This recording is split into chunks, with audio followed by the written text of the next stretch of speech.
എല്ലാ സുഹൃത്തുക്കൾക്കും life vision top സ്റ്റാറിലേക്ക് ഒരിക്കൽ കൂടി സ്വാഗതം ചെയ്യുന്നു. ഞാൻ GK തുമ്പക്കാട്. അങ്ങനെ ശ്രീ VD സതീശൻ മുഖ്യമന്ത്രി പദത്തിലേക്ക് കടക്കുകയാണ്. അദ്ദേഹത്തിൻ്റെ 2-3 ദിവസത്തെ പ്രവർത്തനങ്ങൾ, അദ്ദേഹത്തിൻ്റെ വിസിറ്റിംഗ് ഒക്കെ വീക്ഷിച്ചതിൽ ഒന്ന് മനസ്സിലായി. അദ്ദേഹം പോയി മുതിർന്ന എല്ലാ നേതാക്കന്മാരെയും കാണുകയും അവരുടെ അനുഗ്രഹങ്ങളൊക്കെ വാങ്ങുകയും ചെയ്ത ഒരു ഇതാണ് നമുക്ക് കാണാൻ പറ്റിയത്. പക്ഷെ അതിലുപരി എന്നെ ഏറ്റവും കൂടുതൽ ശ്രദ്ധ ആകർഷിച്ചത് പടിയിറങ്ങുന്ന പഴയ മുഖ്യമന്ത്രി ശ്രീ പിണറായി വിജയനെ സന്ദർശിച്ചതും. അതും നല്ലതാണ്. അപ്പോൾ ഇതിൽ നിന്നും മനസ്സിലാക്കുന്നത്, ഒരിക്കലും ഭരണപക്ഷത്തിലോ പ്രതിപക്ഷത്തിലോ നിന്നുകൊണ്ട് ആരെയും എന്തും പറയാനും ചെയ്യാനുമുള്ള ഒരിത് കാണിക്കുകയല്ല യഥാർത്ഥ ഒരു പൊളിറ്റീഷ്യൻ ചെയ്യേണ്ടത്. എല്ലാവരുമായിട്ട് സമവാക്യങ്ങളുണ്ടാകണം, എല്ലാവരുമായിട്ട് ഫ്രണ്ട്ഷിപ്പായിരിക്കണം, എല്ലാവരുമായും ബഹുമാനിക്കണം. ഇതൊക്കെയാണ് വേണ്ട. അതുതന്നെയാണ് ശ്രീ VD സതീശൻ ചെയ്തത്. ഇതിൽ എനിക്ക് ഓർമ്മ വരുന്നത് ഒരു ചെറിയൊരു സിനിമാ കഥയാണ്. പണ്ട് ഒരു തമിഴിൽ ഗൗരവം എന്നൊരു സിനിമ ഉണ്ടായിരുന്നു. എനിക്കത് കാണാനിടയായി. അതിൽ പ്രധാന റോൾ അഭിനയിച്ചത് ശിവാജി ഗണേശൻ, നടികർ തിലകം, ശിവാജി ഗണേശൻ. ആ സിനിമയിൽ അദ്ദേഹത്തിൻ്റെ റോള് ഒരു പ്രഗത്ഭനായ ഒരു പ്രഗത്ഭനായ ഒരു അഭിഭാഷകൻ്റെ റോളായിരുന്നു. അതായത് മന്ത്രി. അദ്ദേഹം ഏറ്റവും കൂടുതൽ ഏത് കേസ് ബാധിച്ചാലും അത് ജയിക്കും, അത്ര പ്രഗത്ഭനാണ്. എന്നാൽ ഒരിക്കൽ അദ്ദേഹത്തിന് നേരിടേണ്ടി വന്നത് ഒരു കേസിൽ എതിർകക്ഷിക്ക് വേണ്ടി വാദിക്കാൻ വന്നത് സ്വന്തം മകൻ. അങ്ങനെ കോടതിയിൽ അച്ഛനും മകനും തമ്മിലുള്ള ഒരു വലിയൊരു വാദപ്രതിവാദമായിരുന്നു. അന്ന് രാത്രി ഇദ്ദേഹം പാടിയൊരു പാട്ടുണ്ട്. രണ്ടുപേര്, അതായത് കണ്ണാ നീയും നാനുമാ, അതായത് മോനെ നീയും അച്ഛനും മോനുമാണോ എന്നുള്ള ആ ഒരു ഫീലിങ്സ്. പക്ഷേ ഇങ്ങനെ സംബന്ധിച്ചിട്ട് അതൊരു വലിയൊരു കാര്യം. Is after all A boy. അവനങ്ങനെ ഒന്നും അത്ര പ്രാക്ടീസൊന്നും ഇല്ലായിരുന്നു. അച്ഛൻ്റെ കോട്ട് അറിയാതെ മൂട്ടിച്ചുകൊണ്ട് ആ ഗൗണും ഇട്ടാണ് അവിടെ വാദിച്ചത്. അതായത് ശിവാജി ഗണേശൻ വാദിച്ചത് നീതിക്ക് വേണ്ടിയല്ല, അനീതിക്ക് വേണ്ടിയും, മകൻ വാദിച്ചത് നീതിക്ക് വേണ്ടിയുമായിരുന്നു. അവസാനം ശിവാജി ഗണേശൻ ആ കേസിന് തോക്കുന്നു. അദ്ദേഹം അന്ന് തന്നെ അദ്ദേഹത്തിൻ്റെ കരിയറിൽ ആദ്യമായി തോക്കുന്നൊരു കേസ്, അതും സ്വന്തം മകൻ്റെ മുന്നിൽ. അങ്ങനെ ആ കോട്ട് ഊരി വെച്ച് ആ അഭിഭാഷക ഇതിൽ നിന്നും അദ്ദേഹം പിൻവാങ്ങി.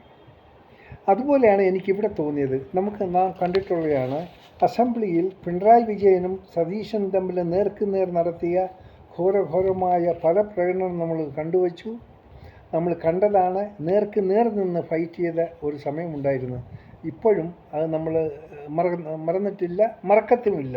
അത്ര ചൂടേറിയ വാദങ്ങളായിരുന്നു നടത്തിയത്. അത് കഴിഞ്ഞു. ഇപ്പോൾ അന്നുണ്ടായിരുന്ന ആ മുഖ്യമന്ത്രി ഇന്ന് പണ്ട് VD സതീശൻ ഇരുന്ന ആ ചെയറിലേക്ക് മാറ്റപ്പെടുകയാണ്, മാറി. അന്ന് പിണറായി വിജയൻ ഇരുന്ന ചെയറിലേക്ക് ഇപ്പോൾ മുഖ്യമന്ത്രിയായി അന്ന് പ്രതിപക്ഷ നേതാവായിരുന്ന VD സതീശനും മാറി. നോക്കുക, ഈ കാലം കാണിക്കുന്ന ഓരോ മാറ്റങ്ങൾ നമ്മൾ മനസ്സിലാക്കേണ്ടതാണ്. എനിക്ക് ശ്രീ പിണറായി വിജയനോട് പറയാനുള്ളത് ഒരേ ഒരു കാര്യം: നിങ്ങൾ യഥാർത്ഥത്തിൽ ഒരു പ്രതിപക്ഷ നേതാവായുള്ള ആ ഒരു വേഷം ഇപ്പോൾ കെട്ടരുത്. ഇന്നും പറയുന്നു, നിങ്ങൾ ഒരിക്കലും ഒരു പ്രതിപക്ഷ നേതാവായി ഈ സഭയിൽ പോകരുത്. നിങ്ങൾക്ക് നോർമൽ MLA ആയിട്ടൊക്കെ നിങ്ങൾക്ക് പോകാം. കാരണം 1, നിങ്ങളുടെ പ്രായം; 2, നിങ്ങളുടെ നിങ്ങളുടെ ആരോഗ്യം; 3, നിങ്ങൾക്ക് അനായാസം മൂവ് ചെയ്യാനുള്ള ശാരീരിക പരിമിതികൾ; അതിലെല്ലാത്തിലുപരി ചെറിയ നിങ്ങളുടെ ഓർമ്മ പിശക്. ഇതെല്ലാം വച്ച് നിങ്ങൾ മൂലം നശിക്കപ്പെട്ട ഒരു പാർട്ടിയെ വീണ്ടും നാശത്തിലേക്ക് വലിച്ചിഴക്കരുത്. നല്ല ചെറുപ്പക്കാരുണ്ട്, കഴിവുള്ള ആർജവമുള്ള ചെറുപ്പക്കാരുണ്ട്. അവർക്ക് ആ വേഷം കെട്ടി അവർക്ക് വേണ്ട ഗൈഡൻസ് കൊടുത്തിരിക്കുകയാണ് നിങ്ങൾക്ക് വേണ്ടത്. അതല്ലാതെ നിങ്ങൾ വീണ്ടും ചെന്ന് സതീശനെ പോലുള്ളവരുടെ മുന്നിൽ ചാടിക്കൊടുക്കുന്നത് നിങ്ങളുടെ പാർട്ടിയോടും നിങ്ങളുടെ സംഘടനയോടും കാണിക്കുന്ന ക്രൂരതയാണ്. നിങ്ങൾ തോറ്റുപോകും, 100% നിങ്ങൾ തുന്നം പാടും. അതുകൊണ്ട് ശ്രീ പിണറായി വിജയനോട് പറയുന്നു, സാധിച്ചാൽ ആ പ്രതിപക്ഷ നേതാവിൻ്റെ ആ വേഷം നിങ്ങൾ കെട്ടരുത്. നിങ്ങൾ അവിടെ അടിപതറും, നിങ്ങൾ നിരാശനാകും, നിങ്ങൾ തോറ്റുപോകും. അപ്പോൾ ഇതിലൂടെ നിങ്ങൾ മാത്രമല്ല തോക്കുന്നത്, നിങ്ങൾ തോൽപ്പിച്ച പാർട്ടികൾ ഒരഘാതം അവർക്ക് കിട്ടിക്കഴിഞ്ഞു. വീണ്ടും നിങ്ങൾ മൂലം ആ പാർട്ടി ഇല്ലാതാക്കരുത്. കാരണം ആ പാർട്ടി ഇല്ലാതാക്കാനുള്ള എല്ലാവിധ സംവിധാനങ്ങളും നിങ്ങളാണ് അതിന് രൂപം കൊടുത്ത്, നിങ്ങളാണ് അത് ചെയ്തത്. അതുകൊണ്ട് ഇനിയും അതിൽ കടിച്ചു തൂങ്ങി കിടക്കാതിരിക്കുക, മാന്യമായി വഴിമാറിക്കൊടുക്കുക. കാരണം നിങ്ങൾ ധാർഷ്ട്യത്തിൻ്റെ ആളാണ്, നിങ്ങളിൽ മറ്റൊന്നുമില്ല. നിങ്ങൾ എന്ത് പറയുന്നു അതാണ് ശരി, നിങ്ങളാണ് രാജാവ്, മറ്റെല്ലാം പ്രജകളാണ്, മറ്റാർക്കും ബുദ്ധിയില്ല എന്നുള്ളൊരു തോന്നലൊക്കെയാണ് നിങ്ങളെ ഇത്രയും അധംപതിപ്പിച്ച് കളഞ്ഞത്. അതുകൊണ്ട് ശ്രീ പിണറായി വിജയനോട് പറയുന്നു, നിങ്ങൾ ദയവ് ചെയ്ത് ഈ സ്ഥാനത്ത് നിന്ന് ഒഴിയുക. അത് കഴിവുള്ള ഒത്തിരി നിങ്ങളുടെ കൂട്ടത്തിലുള്ളവരുണ്ട്, പാർട്ടിക്കാരുണ്ട്, അവരെ ഏൽപ്പിക്കുക. എന്തായിരുന്നാലും നിങ്ങളുടെ ഈ പോളിറ്റിക്സ് ബ്യൂറോ അവരെന്നുള്ളൊരു ഇന്നാക്റ്റീവ് ആയിപ്പോയി. അവർക്ക് തൻ്റെ ഇടമോ കാര്യങ്ങളൊന്നുമില്ല. അവരൊന്നും നിങ്ങൾക്ക് എതിരായിട്ട് നിൽക്കില്ല എന്ന് വിചാരിച്ച് അത് അവരുടെ ബലഹീനതയായി നിങ്ങൾ കാണരുത്. അവസാനം കാണാം, ഈ നടന്ന ഇലക്ഷനെല്ലാം നിങ്ങൾക്കറിയാൻ പറ്റും. ഇപ്പോൾ KC വേണുഗോപാൽ, രമേശ് ചെന്നിത്തല, VD സതീശൻ, ഇവിടെ എല്ലാം ഇവർ 3 പേരും മുഖ്യമന്ത്രിയാകാൻ വേണ്ടി ഏതാണ്ട് 10 ദിവസം അങ്ങോട്ടും ഇങ്ങോട്ടും വെച്ച് അറ്റ് ദ ലാസ്റ്റ് എന്താണ് സംഭവിച്ചത്? ജനഹൃദയങ്ങളുടെ മനസ്സിന് മുഖ്യത്വം കൊടുത്തു. അങ്ങനെ ഹൈക്കമാൻഡ് ജനങ്ങളുടെ വികാരങ്ങളെ മനസ്സിലാക്കി VD സതീശനെ ഇതിലാക്കി, മുഖ്യമന്ത്രിയാക്കി. ഇത് നമ്മുടെ മുന്നിൽ കിടക്കുന്നതാണ്. ഇതുപോലെ ഒരു സാഹചര്യമാണ് ഇപ്പം നിങ്ങളുടെ പാർട്ടിയിൽ ഉരുത്തിരിഞ്ഞിരിക്കുന്നത്. പല അണികളും പല നേതാക്കന്മാരും നിങ്ങൾ മാറണമെന്ന് പറയുന്നു.